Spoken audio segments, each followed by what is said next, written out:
Hey everyone, I hope you're all doing well right now. I hope you're enjoying your lives as you're watching this video. You may be curious why I'm not talking about that major news event, the whole country being on fire, and instead I'm going over this topic. And if that's the question you want to ask while this video is up, I will just tell you that I did a stream with a YouTuber called Alf Benny right here on this channel. You should check it out, where I go over my thoughts on the topic. And I will be making a video on this topic, but once things kind of settle down, because what I found when I decided to take these videos into production and cover this story is that by the time I'm going through all the information, there's all these new clips and videos, so anything that I'm going to put out is going to be behind. So I'd rather let some of it build up, cover it all at once, and that way I don't feel like I'm doing these videos daily, and I don't feel like I'm an ambulance chaser. So we're going to talk about the Section 230 thing, we're going to talk about the Trump thing, and we will talk about that later. I'm not dodging that topic, and if you want to hear some of my preliminary thoughts, they are in that live stream, which will be linked in the description and in the iCard. Also, subscribe to Alf Benny, because he is the best YouTuber ever, and he did tell me he would let my wife and children go if I told you that and he got enough subscribers. Now, with all that being said, while we're all distracted with peaceful protesters protesting peacefully in every major city, there were some other major news items that happened to come up. And this started with a dispute between the President of the United States and the company of Twitter, when he tweeted out some criticisms related to California's new mail-in voting system that the state of California has set up due to something having to do with a virus or a sickness, something social distancing. It's all kind of a blur since we kind of all forgot about whatever that story was. And they decided to fact-check the president's tweets, first criticizing it, and then the second tweet, which arguably misstated what the California policy actually was. Now, I have the two tweets in question that started this war between the president and Twitter, and the first one is inarguably the president expressing his opinion about a policy that he disagrees with. And the idea that Twitter, the social media platform that is supposed to remain neutral on these issues, would attach a fact check to something that is clearly an opinion, the president saying that this policy will lead to widespread mail-in voter fraud, is absurd and ridiculous. Neither California nor any other state in the union has ever done a broad system where they mail out ballots to every single voter in the state, not the people who requested them, but every single voter in the state. So there's no way to argue that this system, based on our previous absentee ballot system, is safe and secure. And if all the ballots are going out on the same day to all the registered voters, then it's inarguable that somebody with the mind to steal these ballots in order to alter the election could possibly do that. That is an opinion on something that might happen that has increased in viability due to the fact that this policy is so widespread in the state of California. Now, while absentee ballots are normally pretty secure, because in order to get an absentee ballot, you actually have to request them, so no fraudster can figure out who's requesting the ballots and intercept them in order to do the voter fraud. There was a voter fraud case related to absentee ballots in North Carolina all the way back in the far-off year of 2018. Now, it's important to note that the person who was responsible for this voter fraud ended up working for the Republican candidate in that congressional race, but that was not the first campaign that he worked on, nor was the Republican Party the only party he worked for. He had done a number of campaigns under the Democratic Party. He just happened to get caught when working for a Republican congressional candidate. So the potential for fraud in absentee ballots already exists, even if it is limited by the terms and conditions one would acquire an absentee ballot normally. If you expand that out to every registered voter in the state of California, the potential for fraud goes up significantly, and this is something that President Donald Trump has a very good reason to be worried about. And not for him, because we know for a fact that President Trump is going to lose the state of California. We knew he was going to lose it the last time. He has no chance of winning. It's the bluest of the bluest states. But it does hurt Republicans running in local elections and down-ballot elections. So that it is an instance of Twitter, the social media platform, editorializing on an opinion that the president holds, that's not even that unreasonable. Now, the next tweet is where President Trump would run into a little bit of trouble, because his tweet heavily implies that the people eligible to receive absentee ballots are people who are not here illegally. It says no matter who they are and how they got there, and in the context of President Trump, who talks a lot about illegal immigrants and the problems that they have specifically related to California's voting system, this is obviously meant to imply, or it's easy to read into this, that he was talking about illegal immigrants voting illegally under cover of California's new policy on voting. So I understand if you're somebody who is interested in doing fact checks of the president or clarifying the California law, you would make sure to point out that registered voters are getting the absentee ballots, not anybody who came into California for any reason, no matter how they got there. Now, either way, I'm against Twitter doing this because we have an entire media infrastructure that basically exists to call out Trump, whether valid or not, on every single thing he says, does, and tweets. We don't need Twitter, which is supposed to be a neutral platform for people to post the things that they want to post, to do their own fact-checking and become the gatekeepers of truth on these platforms. We don't want filtered information on social media platforms. That's the entire point of social media platforms. But I thought it was important to go over the validity of these claims because they're going to come into play later when we start talking about the executive order, and this is what is largely viewed to be the thing that inspired Trump to announce the executive order related to social media companies and Section 230 of 1996 Communications and Decency Act. However, there was one additional tweet that came up between the time that Trump announced the executive order and now, and it was related to the current peaceful protests that are going on in our major cities where people are protesting very, very peacefully. And that was this tweet in question where Trump talked about sending in the National Guard, and he warned that rioting and looting will end up leading to shooting. Now, Twitter, when they saw this tweet, decided it would be appropriate to label this tweet as calling for violence or harmful content when it was doing nothing of the sort.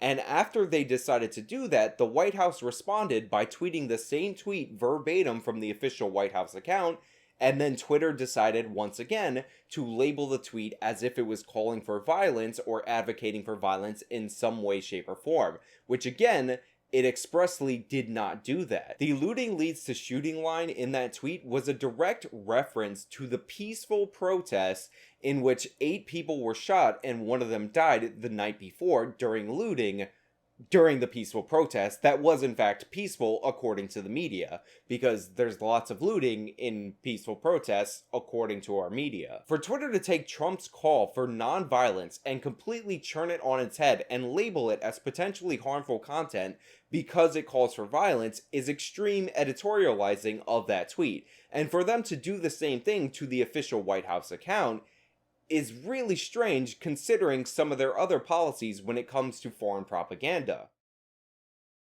Now, one of the things that is pointed out by the president in the executive order is that it appears that Twitter has never had another instance where they attached a fact check to a politician's tweet, despite that tweet being filled with false or misleading information. A perfect example of this, and it is cited in the executive order, is Adam Schiff still promoting the Russia collusion conspiracy theory, despite the fact that the Mueller investigation determined that there is no evidence for that conspiracy. Remember, Adam Schiff said that there was evidence, there was a mountain of evidence, and it was going to come forward, and it was going to be damning for President Trump, and he said it all over the air, he said it all over Twitter, and there has yet to be fact checks placed on those tweets, because Adam Schiff said he saw the evidence, and the evidence would come out, and in none of the subsequent investigations did that evidence come forward. But more importantly than that, than the political dispute between Democrats and Republicans, the president points out that Twitter does not place fact checks on foreign propaganda sources like the ones coming from China. Remember the whole China virus fiasco between Trump and the media, where the media all of a sudden, as soon as Trump adopted their language in relation to the virus, decided that they were going to call it racist, and there was this whole stupid back and forth about how we shouldn't call viruses the way that we normally call them? Well, the reason that Trump started using that language in relation to the virus is because the Chinese government started putting it out there that the US military was responsible for spreading the virus in Wuhan. And where did China decide to distribute this information? On Twitter. And what's on Twitter still to this day without a fact check added?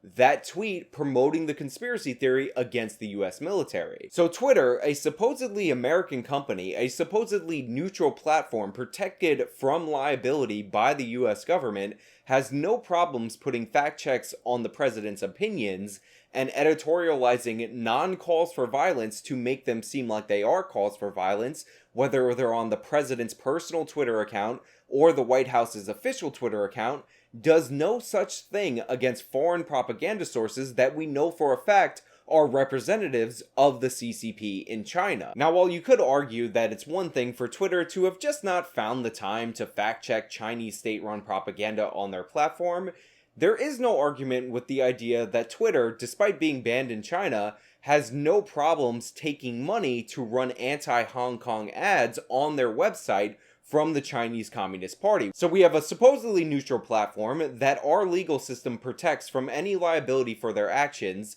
that is doing fact checks and editorializing against the US government, while letting Chinese propaganda exist and go unchallenged, and sometimes accepting money to spread that Chinese propaganda against a pro-democracy movement in Hong Kong. And the fact that we're granting special protections for those actions just seems incredibly off to me.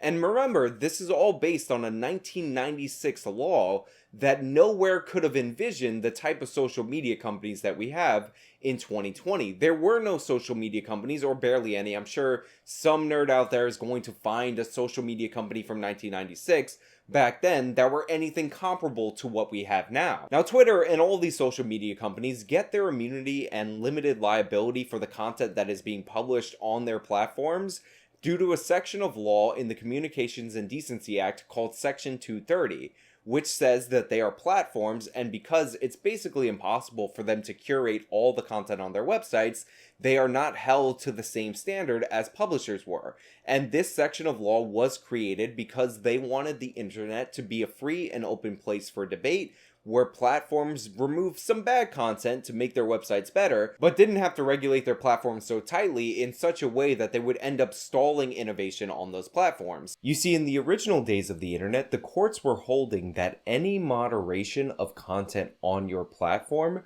would make you a publisher, thus subject to the same liabilities as a publisher. So if you removed graphic content from a pre-YouTube video site, then all of a sudden you were held accountable for everything everyone ever said on the platform that you were making.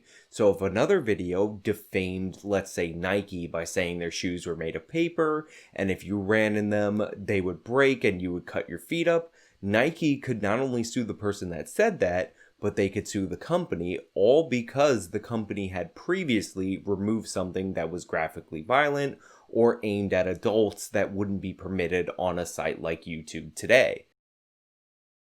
Now, overall, I am supportive of Section 230 of the Communications and Decency Act. I think that 98% of it makes perfect sense. I think the free flow of information is good for individuals, it's good for companies, and it's good for America overall as a whole. However, there is one specific section, in fact, one word you could argue, in the Communications and Decency Act that essentially the social media companies have taken and ran with it, and they've interpreted it as, and the courts have backed them up on this a lot, as they can do whatever they want and still have unlimited liability protection granted to them by the US government. You see, the law says that these companies will not lose their liability protection if in good faith they decide that they want to restrict certain types of content. And that list is as follows: obscene, lewd, lascivious, filthy, excessively violent, harassing, or otherwise objectionable content. And this is where we run into problems, because social media companies in the United States have decided that the term objectionable content means literally anything that anyone at these social media companies in power objects to. However, if that were the case, that was what was intended to say literally anything, like these social media companies could not lose their liability for any reason whatsoever, then there would be no need to list previous things prior to objectionable content on that list. You don't need to list 5 things that are not okay if the 5th thing is everything and anything, and you can make up and add things arbitrarily going forward that you decide to be not okay. Now, while I've heard the argument that President Trump doesn't have a strong legal footing for this executive order, and you should change the Communications and Decency Act legislatively if you want to make changes to it, this executive order is actually not intended to change what this act actually says. It's intended to clarify what this section of law is actually meant to do. And in that regard, I think the social media companies are well out of line with what the law originally intended. If you read that section of legislation, you can see that it is a limiting principle. It is not something so expansive that it includes literally everything. The fact that social media companies have gotten away with this for so long, when that section of law should probably never have been interpreted the way that it's been interpreted, is ridiculous, but unfortunately that precedent still does help social media companies, so this is going to be a battle. Now, there's some other ancillary stuff in the executive order that I'm not going to touch on too seriously because I think the meat of the order is related to Section 230, and specifically the otherwise objectionable portion of Section 230, but the federal government is now going to take an account of all the advertising money that they spend on these platforms, presumably to pull them back from the platforms that don't, move more towards the First Amendment. And there's some investigations into collusion with foreign governments and other things that the Attorney General will be launching. But all in all, the executive order really comes down to the argument, and the argument that will happen in court, and hopefully will happen legislatively if we get some changes in the legislation with Section 230 of the Communications and Decency Act. But those are just my thoughts. Let me know your thoughts about this executive order and potential legislative changes in the future down in the comments below. If you like this video, then please show me by leaving a like. You can subscribe for more content. Follow me on all the social medias. You can support me via one-time donations on PayPal or Venmo, or monthly on Patreon or Subscribestar. This has been me talking about the executive order. Till next time.